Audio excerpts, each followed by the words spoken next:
Thanks, everybody. I know you can see me now. Thanks for responding to the chat. My name is Pat Campbell. I work with the Contract Alignment Project in Edmonton. I'm in a room here in Edmonton with Marika Geeson, who will be our main presenter today. Also with me is Tim Weinkoff from the Disability Services Division and Norman Welch from the Child and Family Services Division. I'm going to speak with you just for a few minutes, and I'm going to hand things over to Marika. The first thing we'll do in a few minutes is we will speak to some of the housekeeping. We're using a technology here called Zoom, which is new for us and possibly new for all of you. The beauty of this system is, as I look at it right now, I can see that we have somewhere around 300 people participating.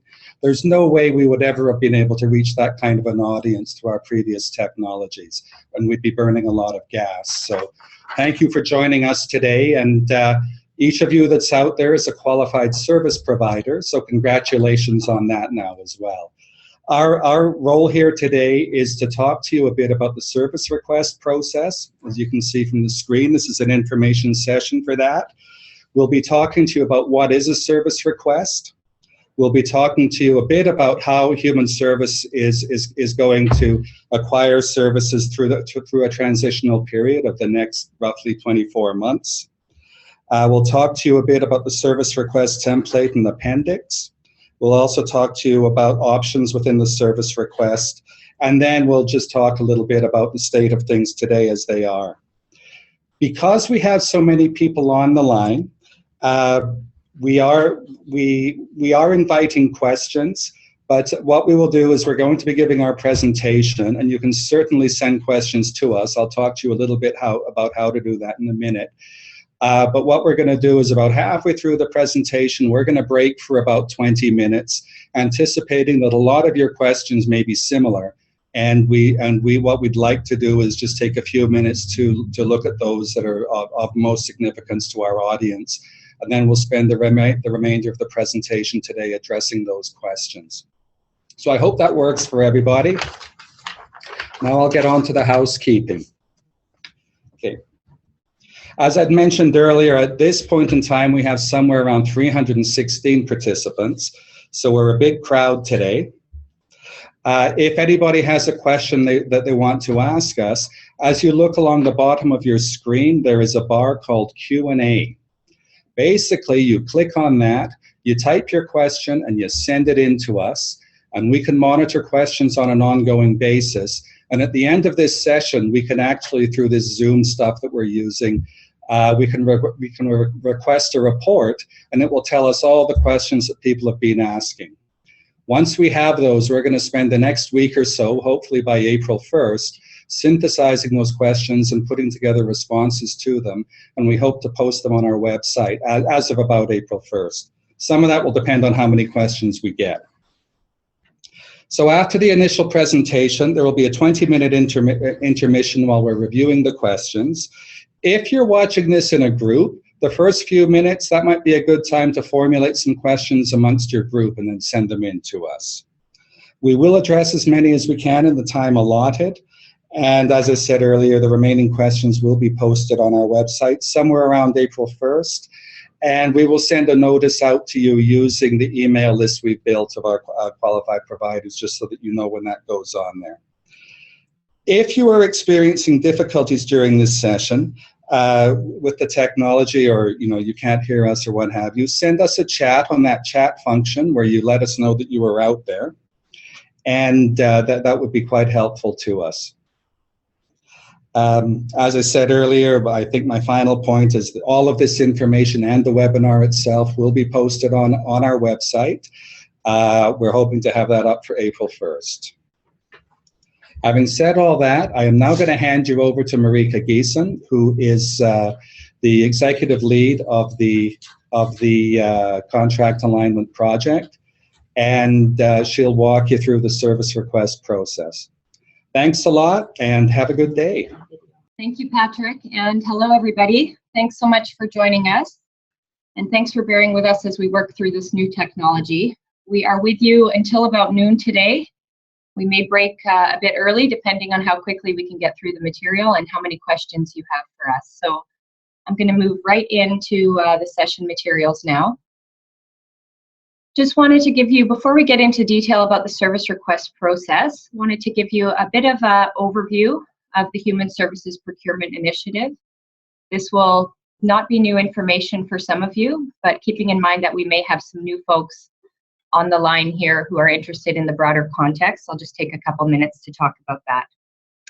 So Human Services was created in 2011, and it brought together social programs from 5 different ministries. Each of those departments, as you can imagine, had its own way of procuring services and supports. So over the years for Human Services, this has resulted in quite a fragmented approach to contract and grant management.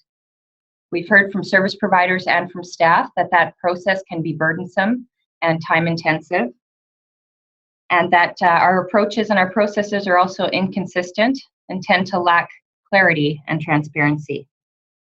So as Human Services is evolving to an integrated delivery model, we are also looking at some of our key business processes to make sure that they're aligned and that they can support an integrated service delivery model. So in terms of the current state, Human Services in 2014-15 procured approximately $1.5 billion in services from over 3,600, with over 3,600 contracts and grants, with over 2,200 different service providers. We have created extensive sole source relationships over time. In fact, about 90% of our contracts are currently sole sourced. And our contracts are often developed reactively. How we procure services generally lacks transparency in how contracts are awarded, and the standards of contracting tend to be inconsistent. There are also a number of constraints in our current state that we need to consider. That includes things like federal and provincial obligations under trade agreements, as well as the most recent 2014 Treasury Board directive for the Government of Alberta. We also are dealing with shifting public expectations, particularly increasing expectations around accountability for the use of taxpayer dollars. So shifting to more aligned, consistent, and transparent procurement approaches is a complex undertaking that will take time. It will require that the collective we break out of patterns and processes that in many cases have been locked in for many years. We know that it won't happen overnight, and it will take a phased approach over the coming years. So on this screen, you see a box with 3 sub-boxes in it, and that really tries to define the 3 key pieces of work under the Human Services Procurement Initiative. So the first is focused primarily internally and operationally on aligning our multiple contracting tools and practices into a single human services approach. This includes things like the development of new templates, which I know is topmost for many of you right now. It also includes looking at our internal roles, processes, and responsibilities around contracting so that we can ultimately become more aligned and consistent in how we deliver those internal services. It's also about shifting to more open, transparent, and competitive procurement approaches. The first step in that exercise is the implementation of pre-qualified resource lists, and the reason that all of you are here with us on the line. And finally, the third key piece is engagement and consultation with service providers. This includes providing opportunities for service providers to provide input to and feedback on broader contracting strategies. And it also includes the development of the Procurement Advisory Table, which is now about 5 months into its mandate and helping us to put some shape to the future state model for contracting and procurement for this ministry. So a quick note on the pre-qualified resource list and the implementation which is underway. As you're all aware, over the last few months, Human Services has taken steps to implement 4 province-wide pre-qualified resource lists. Those are for child and family services, disability services, specialized assessment and consultation with health professionals, and transportation services. We're very, very pleased to say that over the open period of the PQR, which closed in early February, We received over 1,600 submissions from over 1,000 distinct service providers. We went through a review and evaluation process, and 99% of those submissions were successful. All qualified service providers have been notified. That includes proponents who were unsuccessful in their submissions or who submitted after the closing date. So those proponents we've all communicated with. I'm assuming that since you're on the line here, you've also received your notification email telling you about which services and which service categories you were successful for. So again, congratulations and thanks for participating with us in this process. Given that we have had some late submissions as well as some unsuccessful submissions, we are reopening the PQR for a brief period. We are intending to do that on April 4th. And that will allow those who submitted late or who were unsuccessful to resubmit. And our regional contract specialists will be working directly with those who submitted late or were unsuccessful to encourage them to submit and to help them address the gap in qualifications if they were indeed unsuccessful. So each qualified service provider through their submission package indicated which services they wish to provide and in which regions. This information now forms the resource list, which have been provided to service delivery regions. The next step is to begin issuing service requests to qualified service providers and entering into contracts for the upcoming 2016 fiscal year. Before we get into detail in the service request process, I wanted to take this opportunity just to take a few minutes to highlight some of the common myths that are surrounding the work that Human Services is undertaking around procurement. With the large breadth of services funded by this ministry, this work is certainly complex, and the way forward isn't without challenges and isn't always clear. So think of this less as a test and more as an opportunity to reframe perspective a little bit. So the first question, true or false? Human Services is implementing PQR lists to ensure compliance with trade agreements and directives. So the answer here is true, but that's only part of the story. And it's important to remember what the rest of the story is. The reality, as I said, is when we came together in 2011, each former department brought its own practices and processes for how it handled service procurement. That's resulted in a very fragmented approach and certainly hasn't helped us to advance as a ministry towards our goal of one ministry and one approach to procuring services. To realize the full benefits of integrated service delivery, our approach to contracting and granting for services has to be more consistent, more coordinated, and ultimately more accountable. Establishing lists of service providers who meet minimum qualifications to provide services to Albertans is the right thing to do for many reasons, only one of which is compliance with trade agreements and the Treasury Board directive. Second question. Requiring service providers to get on the PQR list is the first step in implementing competitive tendering for all services. Now, this is a big one. We've certainly heard from many service providers who are concerned that getting on a PQR list means you will ultimately need to compete for services. So the answer here is false. As mentioned, our ultimate goal is really about developing more consistent, coordinated, and transparent approaches to procurement that support the ministry's goal of integrated service delivery. Establishing pre-qualified lists is a critical and foundational first step to achieve this goal. Once implemented, PQR lists provide a level and consistent playing field for service providers. They provide assurance to the Albertans receiving services that the agencies that we contract with meet a minimum and consistent set of qualifications. And they also support ministry staff to more seamlessly and consistently access required services for Albertans when they're required. As we've said on many occasions, our intent is not to implement competitive tendering across the human services spectrum of services. The breadth of services within this ministry and the breadth of services delivered by you on our behalf need to be supported by a range of procurement mechanisms, which may include sole source arrangements and which may also include competitive procurement approaches when that makes the most sense and is most appropriate to meet the needs of the Albertan. Third question, a primary goal of the Human Services Procurement Initiative is to drive down costs. False. The Procurement Initiative was not designed with the goal of driving down costs. As with any process, creating greater consistency and clarity in how we procure services across the ministry should also result in more streamlined and effective approaches. We've heard from service providers who are concerned that not only will they need to compete for services, but that they will be competing against the lowest cost bidder. That's certainly not the intention. Our priority continues to be on access to services, quality of care, and maintaining support for the clients that require those services. And lastly, the shift to more open, transparent, and coordinated procurement can be achieved while maintaining a focus on continuity of care and client choice.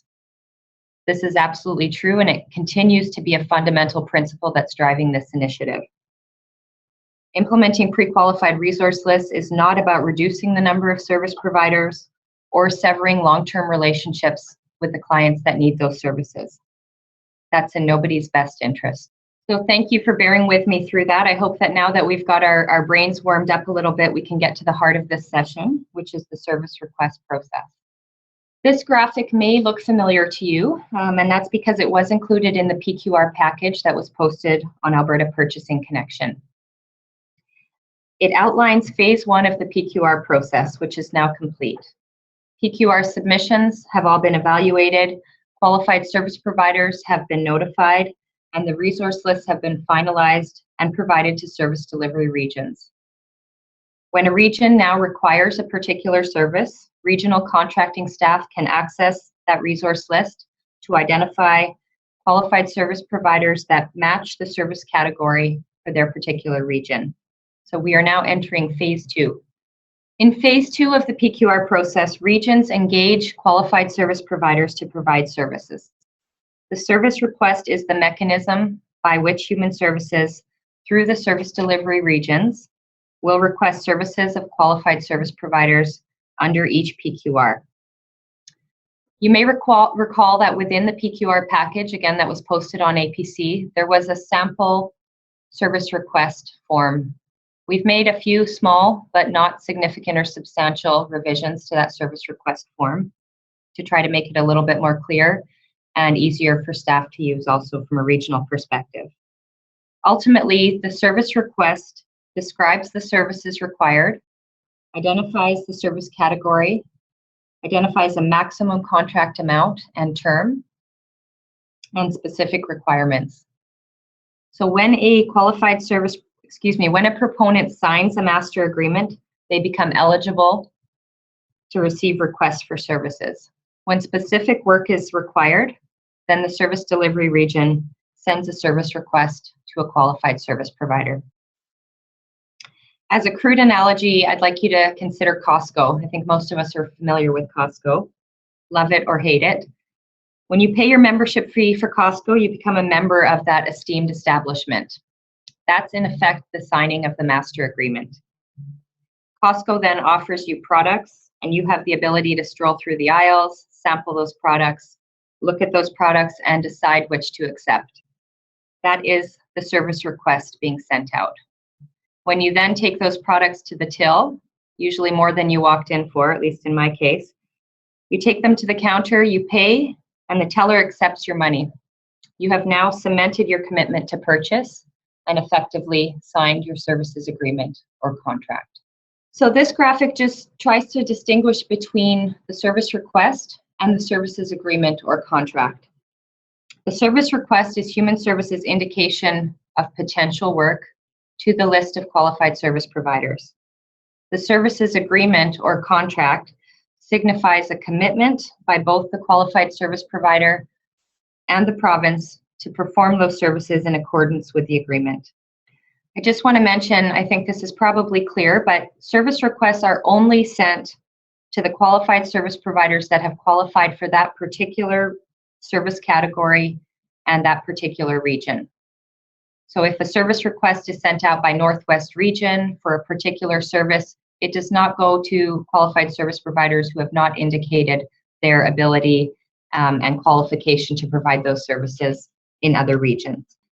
Before I walk through the different options for using the service request, I wanted to just talk a little bit about the here and now. As mentioned, PQR implementation is an important first step in the ministry's shift to more coordinated, transparent, and competitive procurement. It's a significant undertaking that will follow a phased approach over the next few years. It does not mean that Human Services intends to competitively tender for all services across its spectrum. The breadth of services and the clients that we serve can't be supported through a one-size-fits-all approach to procurement. That's why we've developed a range of options that I'll run through today for procuring from the resource list in the future. Sole sourcing will continue to be required in some cases based on a number of factors, including continuity of care, client choice, and specialized needs. Determining which services can be most appropriately and most effectively procured through a range of mechanisms will require measured and thoughtful consideration of a number of factors. That's why we have committed to developing a strategic procurement plan over the next year that will be informed by research and experience and will also be shaped by input from the procurement advisory table, as well as the broader service provider community. Once complete, this procurement plan will guide our decisions about how we procure for different services in the future, and it will provide a roadmap for anticipated changes and timing that will be shared with service providers. So what does this all mean for the here and now? It means that for the next fiscal year, we anticipate few major changes to the way that we procure for direct client-facing services and supports. This reflects our commitment to ensuring no gaps in service provisions for Albertans, supporting continuity of care, and ensuring the stability of the service provider sector during this transitional period. So on the left-hand side of the screen, services and supports that are direct, client-facing, and which have been historically or traditionally sole-sourced, which meet a defined trade exception, and for which the incumbent is willing to provide services and has a record of satisfactory performance, will be sole-sourced. So our intention, again, for direct client-facing services and supports is to sole source with the incumbent qualified service provider. Again, the service provider who has provided consistently those services over the years. On the right-hand side, for services that have traditionally or historically been competitively tendered, or for new services, as well as if there's an identified need for increased capacity within our existing services, for other business or operational requirements, or services that have been previously confirmed to move towards competitive tendering, those will be moved through an open competition stream. And I'll talk a little bit more about what those streams look like and how the service request plays in. So I just want to highlight new services here. We don't anticipate that we will be encountering this often through the transitional period, but there may be circumstances where a new service need is identified for a particular client group, or there's a new model for service delivery to meet a specialized need. In that case, not having an existing qualified service provider base that we know of to provide those services, we need to go out more broadly to all qualified service providers to understand who can best provide services to meet that new need. In terms of services that have been previously confirmed, one in particular that has gone through some work over the last few years has been a shift to a competitive tendering for campus-based therapeutic group care within the child and family services area. That has been communicated already, and certainly that sector is aware of that move to shift to an RFP this coming spring. Okay, so the service request template. As mentioned, service requests will be issued using the basic service request template. That provides qualified service providers with information including the service category, the maximum contract amount and term, a brief project overview and deliverables, a description of the scope and deliverables, and a section just describing how qualified service providers submit a response and within which timeline. So just to clarify, the service request template will be filled in by the region. So when you as a qualified service provider receive that template, it will already be filled in. It will be sent to you via email directly from your contract manager or contract specialist in the region. And we'll ask that you review that form. If you have questions, you can direct them to your regional contract specialist, and you can respond by signing the service request. The only instance where service requests will not be issued as a matter of course are for situations of unforeseeable urgency. So an example here is if a child in care needs an urgent placement, there likely will not be time to issue a service request and wait for a response. And so a placement and a services agreement will be entered into right away without issuing a service request. In addition to the basic service request templates, regions may also choose to identify additional qualifications or other provisions. These other provisions are highlighted in the Service Request Appendix 1.0, which was also attached to the PQR package posted on Alberta Purchasing Connection. So if you look on the left-hand side of the screen, under a typical sole source arrangement, the basic service request template will always be used.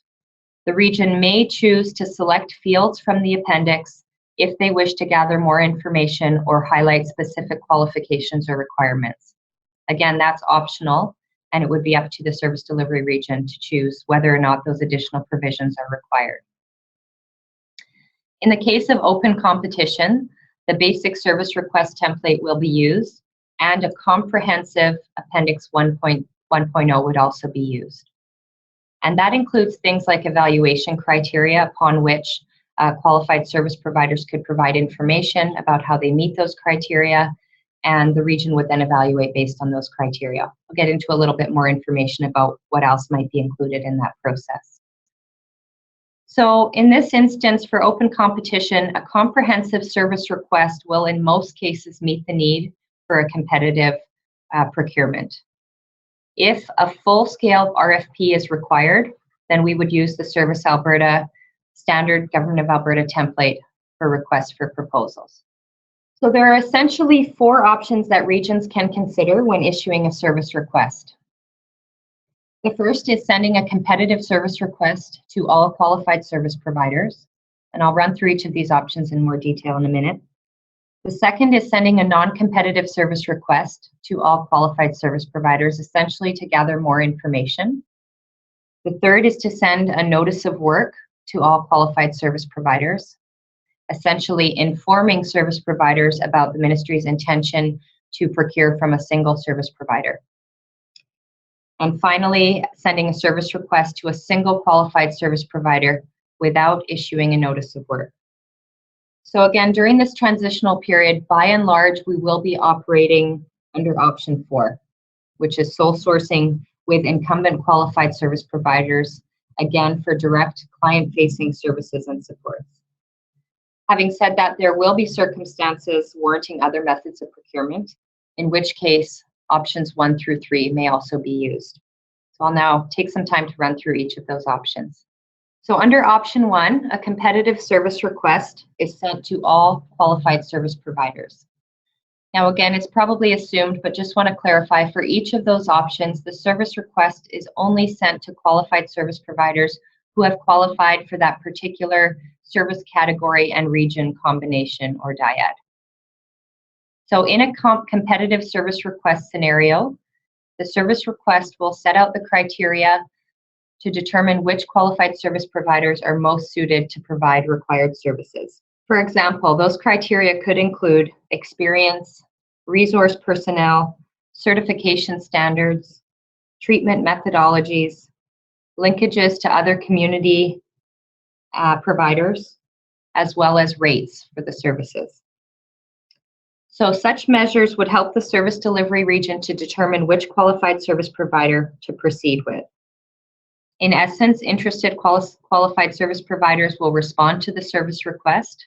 Those responses will be evaluated against the criteria set out in the service request, and the qualified service provider with the highest scoring response will be selected, following which a services agreement or contract will be developed and executed.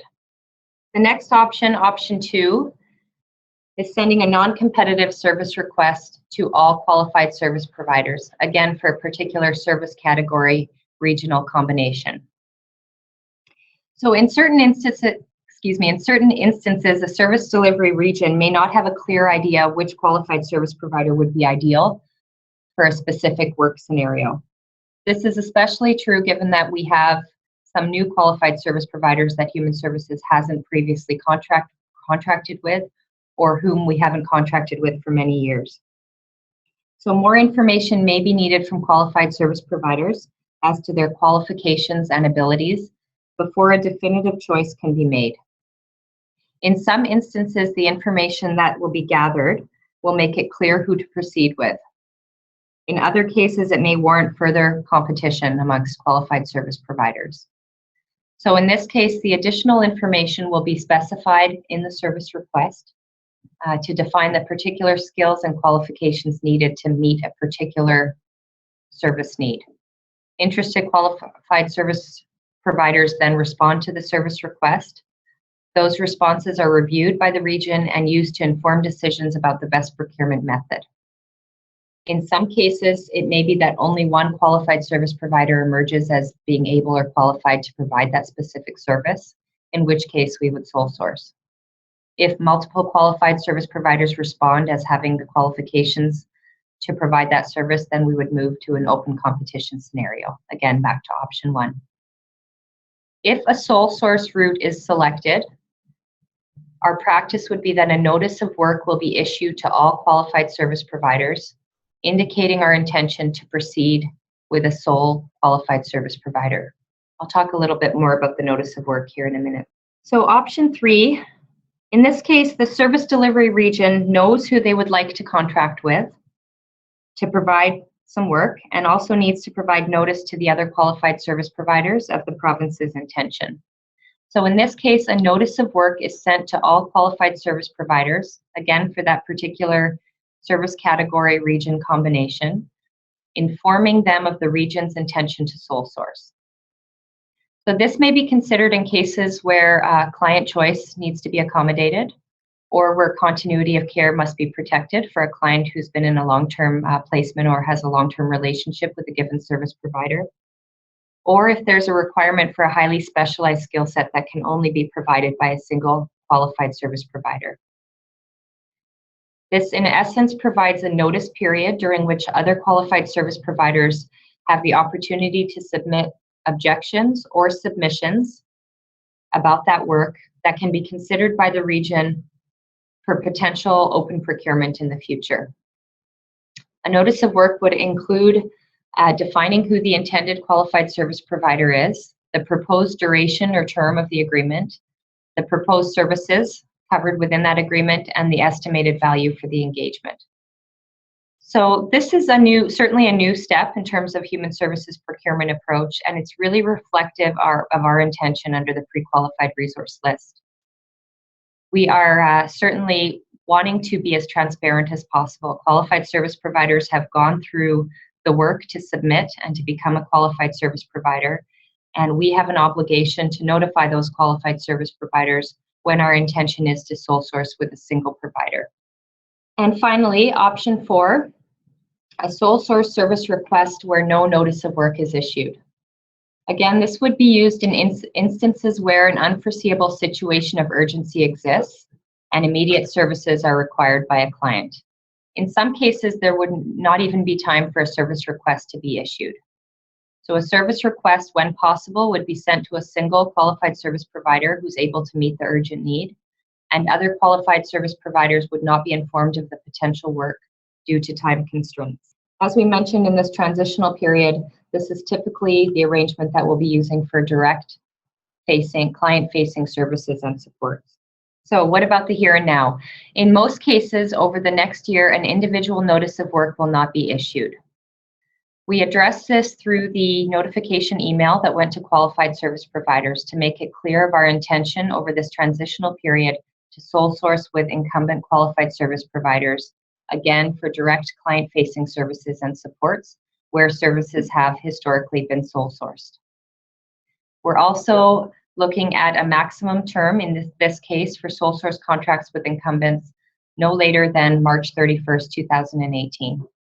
So for those of you who have had ongoing contracts with Human Services for direct client-facing services and supports, You are likely to see a new contract either April 1st or July 1st, depending on which peak you are, for up to 21 or 24 months, leading up to March 31st, 2018.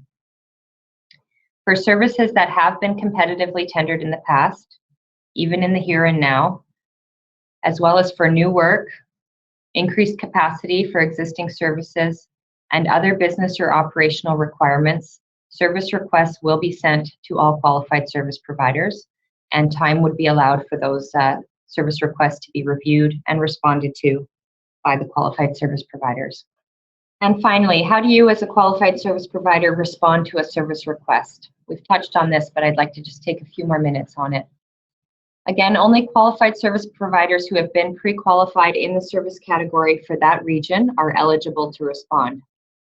If, as a qualified service provider, you are willing to provide the services outlined in the service request, you would sign and return the service request. Responses will be accepted in hard copy format or by email. They'll be reviewed by the region against the service requirements outlined in the service request, and the region will then enter into discussions with you to prepare and execute a services agreement or contract. I do want to take a minute, we're actually moving quite quickly through our time here, but I'd like to take a minute to talk about contract templates. I know that this is certainly top of mind for many of you. So as you're aware, Human Services recently rolled out a suite of common contract templates, 5 contract templates that will replace the 50-odd current templates in circulation across the ministry. Those templates will be used for all services for contractual arrangements going forward, not just for those that fall under the pre-qualified resource list. I know that there are questions, that there are in some cases concerns about the content of the new templates. Today's webinar is not the forum to discuss contract templates. However, I want to be sure that you have a forum for that discussion, and I'd ask you to please direct any questions that you have about the templates to the Contract Alignment Project team. I'll flash that email address up on the screen in a minute. It's hs.cap@gov.ab.ca.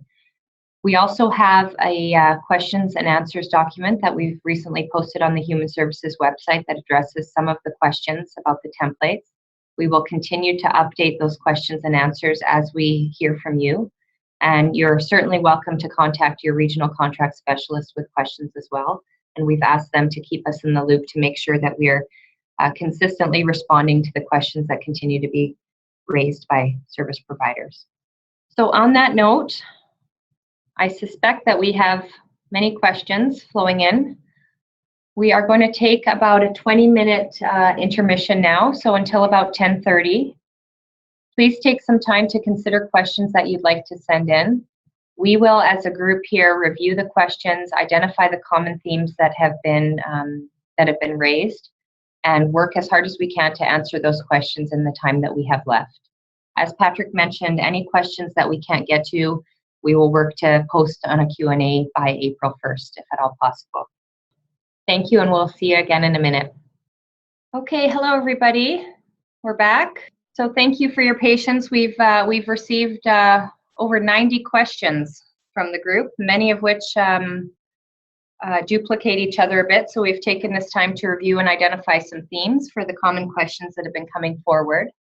I do want to apologize because in reviewing the Q&A, we noticed that a number of you have had some technical difficulties, particularly with audio. So my apologies about that. I want to reassure you that this webinar is being recorded and will be posted along with the question and answer document as well as this PowerPoint. And we'll work to get that up as soon as possible and by April 1st. So number of questions. We did have a few questions about the PQR reopen period, which again we're anticipating to do starting on April 4th. I should note that because you're already qualified service providers, you would have needed to set up a vendor profile on APC, and as such, you will receive a notice from APC when those PQRs are reposted. However, just keep an eye on APC on April 4th because that's when we're planning to repost. Some asked, can you resubmit on on APC when that PQR or those PQRs reopen, even if you're already a qualified service provider? Absolutely. So we understand that some of you may want to expand your scope of services, or you may want to expand your geographic reach, and you've had some time to consider since the last PQR. You certainly have an opportunity to resubmit at this open period to indicate where you're qualified to provide that expanded scope of service.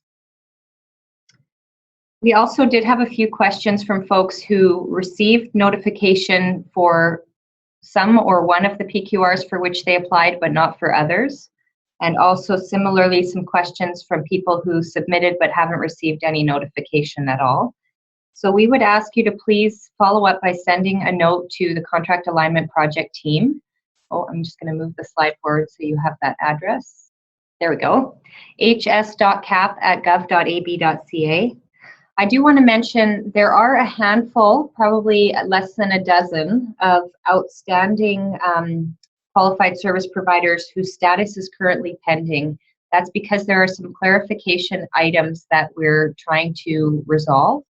Those include potential discrepancies with the legal entity name, in some cases an incorrect email address, as well as a few other issues. If, again, if you haven't received notification and believe that you submitted within the open period, please follow up with an email to hs.cap and we'll look into it and get back to you as soon as we can. Okay, some questions about the service request versus the use of a request for proposal. And a question was asked, does the service request replace a full RFP? No, not necessarily. However, for open competitive procurement, a region can choose which option to use. So depending on the nature of the services, if it's an existing service that's previously been tendered, fairly straightforward competitive procurement, then we would use the comprehensive service request sent to all qualified service providers as our tool for the competitive procurement. In cases where the service basket or the service requirements are more complex, or potentially include new services, then there may be a need to issue a full request for proposals. And again, that would use the Government of Alberta standard RFP template. But that RFP would only be sent to qualified service providers. It wouldn't be a public RFP posted on APC as we did previous to establishing the PQR list. We had a number of questions from new qualified service providers. So these would be service providers who have not previously or not recently provided services in a contractual relationship with human services, asking, how do we get work? And this is an important thing to highlight because we understand that in this transitional period, we're balancing a number of factors and a number of concerns, including maintaining stability for the service provider sector and the incumbents, obviously maintaining stability for clients and ensuring continuity of care. But we also need to consider new qualified service providers who have gone through the process, submitted, and become qualified for a particular service category, and recognizing that we have an obligation to also provide a equal and level transparent field for those service providers. So for new qualified service providers, if you are not an incumbent, in other words, you haven't previously provided services, in this transitional period, you may have an opportunity for work where regions determine that they won't sole source with an incumbent. And we talked through this webinar a bit about the circumstances that would warrant that. That would include if new services are required, if additional capacity within the existing service portfolio is required to meet client needs, other business or operational requirements, or where services have already been confirmed to move to a competitive tendering approach. However, the reality is that in this transitional period, if you're a qualified service provider providing direct client-facing services and supports, and you are not an incumbent, there will likely be fewer opportunities for work over the next 2 years. If similarly you're new to Alberta and you want to become a qualified service provider, then please submit on the next reopening of the PQR on April 4th. We had a few questions about grants, so thanks for raising those. Question, is this process the same for grants versus contracts? Excuse me. No, if the service is typically funded through a grant model rather than a contractual arrangement, then it's outside the scope of the PQR, and therefore the service request process doesn't apply. Another theme that we had is, will this new process still allow for amendments to agreements if required? Yes, absolutely. As with our current practice, if changes are required to include changing scope or changing client needs, you will have an opportunity, as you always have, to work with your regional contract specialist or contract manager to address those requirements and make amendments to the contracts. We did have a few questions about the new contract templates. I think somebody asked, why did we receive the template with our notification package? Well, that was our intention to inform qualified service providers in advance of entering into a contractual agreement of the template that would be used for services moving forward. So it was our effort to inform, share information, and be transparent about the tool that will form the services agreement in the future. Again, if you have specific questions about the contract templates, please first refer to the Q&A document that's posted on the Human Services website. If that still doesn't answer your questions, we'd encourage you to send them to this email address on your screen, hs.cap@gov.ab.ca. Similar to during the open PQR period, we will continue to maintain a current and updated Q&A on the website. So let us know questions and concerns that you have, and we'll try to make sure that they're reflected there. We also had a few questions about agreements that are currently provincial in nature. So Human Services does have several circumstances where services are alike across the province and across regions, and in those cases we sometimes have provincial rather than regional contracts. So we will be continuing to review our service arrangements where there are provincial consistencies in services to determine whether it makes the most sense to procure provincially, regionally, or even at a local level. Having said that, where we have existing arrangements for provincial agreements, we will continue to contract provincially for the foreseeable future. We had several questions about what happens after March 31st, 2018.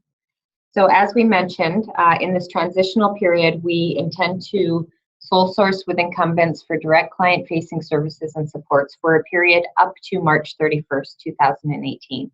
Not in all cases will we be having 21 and 24-month contracts, but we expect that for the majority of incumbent sole source contracts, they will be up to March 31st, 2018. So of course, people want to know and understand a bit better what happens then. We don't have that information yet. That's part of the process that we're undertaking to develop a strategic procurement plan. That plan will include a procurement roadmap that will identify where there is an intention to shift the way that we procure services. That work is just starting. It's being informed by the procurement advisory table, and it will also be informed by feedback and input from the broader service provider community over the next year.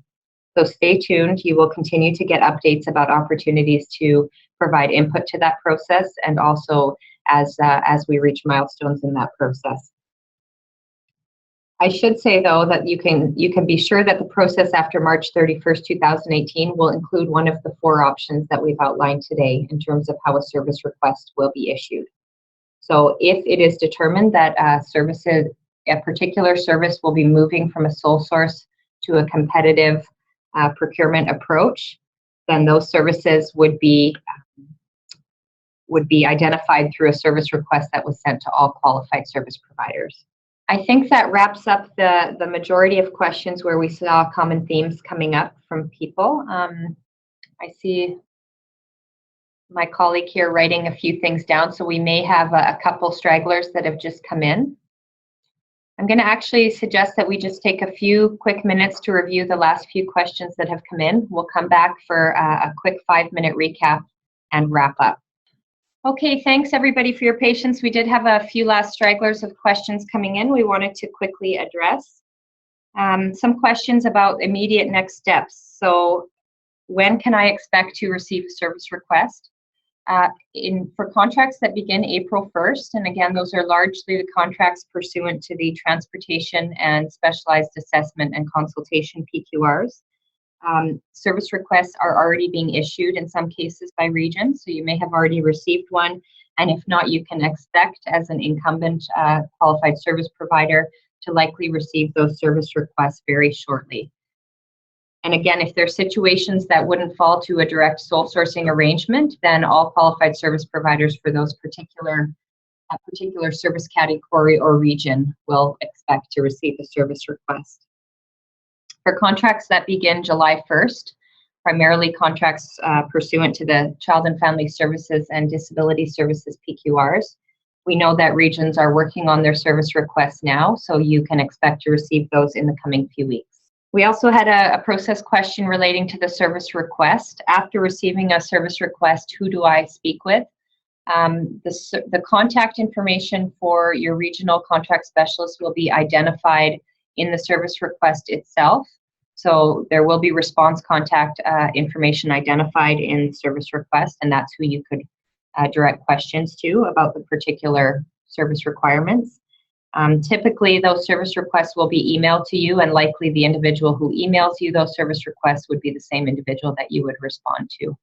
We had a few questions about the requirement for accreditation or the accreditation process. So for some particular service categories, in order to become qualified, you have to either be currently accredited, or in the case of the Child and Family Services PQR, become accredited within 18 months of entering into a contractual agreement with Human Services. There was a question, how do I go about being accredited? Please contact your regional contract specialist for information about the current accrediting bodies and the process to do so. If you are a new qualified service provider who doesn't yet have a regional contracting contact, please feel free to direct your question to hs.cap. Again, the Contract Alignment Project team, and we'll be happy to connect you with somebody appropriate in the region to assist you with that. And I believe that officially brings us to the end of our Q&A period and to the end of our webinar. We have finished a whole hour early. I hope that I didn't run through the information too quickly. Thank you so much for your very thoughtful and mindful questions. Every question that we get helps us make sure that we're communicating back and providing information back to not only service providers, but also to staff to help make this process as seamless as possible. I'm sure we will have opportunity in the near future to see you all again, but in the meantime, thank you for your time and your questions. Please look for these materials as well as the Q&A to be posted on the Human Services website by April 1st. And again, direct any questions to us at hs.cap@gov.ab.ca. Thank you. Have a great day.